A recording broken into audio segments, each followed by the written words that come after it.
Exactly 3 weeks ago today, as major American cities were consumed by rioting and looting, Joe Biden delivered this message.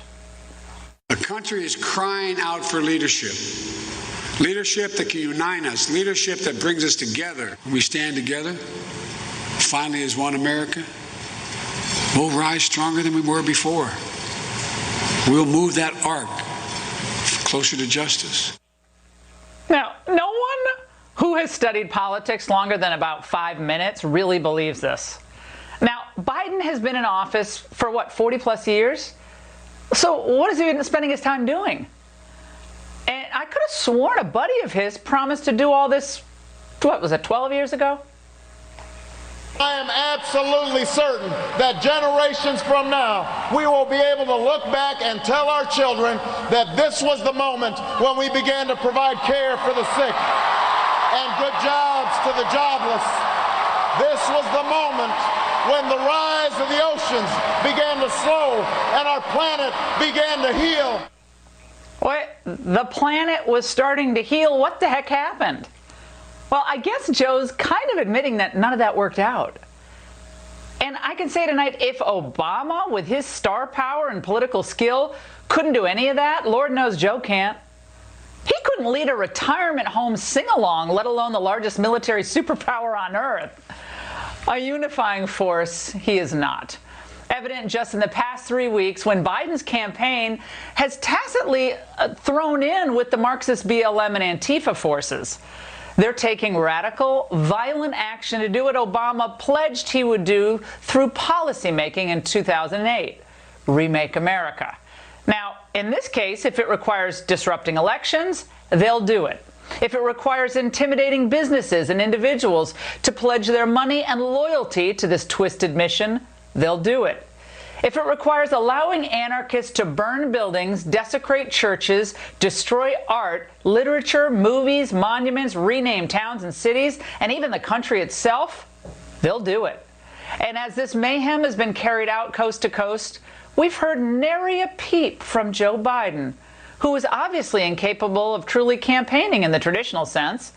Statues of presidents revered even by Obama himself are being pulled down. Now, this is all sheer insanity. I know you wake up in the morning and you think, oh my God, what kind of country? What country is this I'm living in? It's like some dystopian movie you're watching over and over again. And that's the way most normal Americans feel.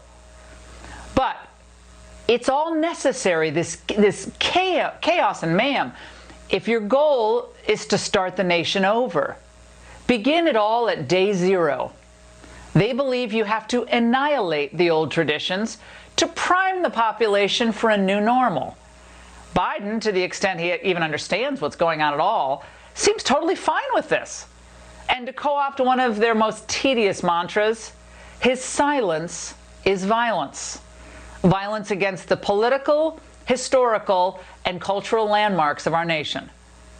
Joe says nothing when day after day these macchiato Maoists are taking over city blocks, terrorizing small business owners, assaulting innocent Americans just because they can.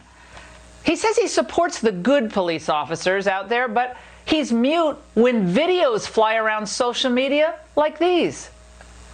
Kill black people all the damn time, every mother day, every day. Shame! You are the shame of your family. You're white and you're telling this to 2 black police officers. Yeah. Do you see the problem with that a little bit? They're a part of the problem. Just because they're black doesn't mean they're not a part of the problem. Doesn't she sound like a lot of fun on a Saturday night? Do you know why Biden doesn't speak out forcefully against any of this? Because he can't afford to offend these hemp-wearing nasties. They're the closest thing he has to an actual campaign base. They have energy, they're well organized, they're well funded, and they do what Biden himself will not do. They'll fly all over America to mix it up, and they'll try to bait Donald Trump into action. They'll all vote for Biden. Of course they will. None of them are going to vote for Trump. And Biden's just fine with that. He needs that. In fact, one of Biden's only attempts to condemn the violence and destruction was way back on May 31st. He said, we're a nation in pain, but we must not allow this pain to destroy us. We are a nation exhausted, but we will not allow our exhaustion to defeat us. Weak, tepid, pro forma. Corn Pop would have done a more convincing job than that. The National Police Officers Association is abandoning Biden, which is especially stunning since its members only backed Obama in 2008 and 2012 because Biden was on the ticket. Now Biden's silence, well, it just emboldens people like this. Spit in his food. Spit in his food. Put a tampon in his frappuccino. All of that. If these people ever come to your place of work, make sure you treat them like poison they. Give them diarrhea. All right. If you see any of the main point that everyone watching this tonight needs to understand really clearly: Biden equals chaos. His campaign team thinks that he can ride this violent anarchy into power, right into the White House again. But far from being a uniting force, a Biden presidency would usher in a time of division and distrust unlike anything we've experienced in our lifetimes, even worse than what's happening right now. Because his election will not lead to more calm, but it's going to lead to unrest, not just in our beleaguered cities, but everywhere. And it's going to follow you into your place of work, into your place of worship, into your kids' schools. His entire appeal to moderate voters is that, well, Biden's this nice old man who will have a calming effect during these turbulent times. But electing him will not satisfy the violent radicals. It will only embolden them. And their aim is to undermine our faith in essential institutions and our founding principles. Will the American people really allow that to happen? I highly, highly, highly doubt it.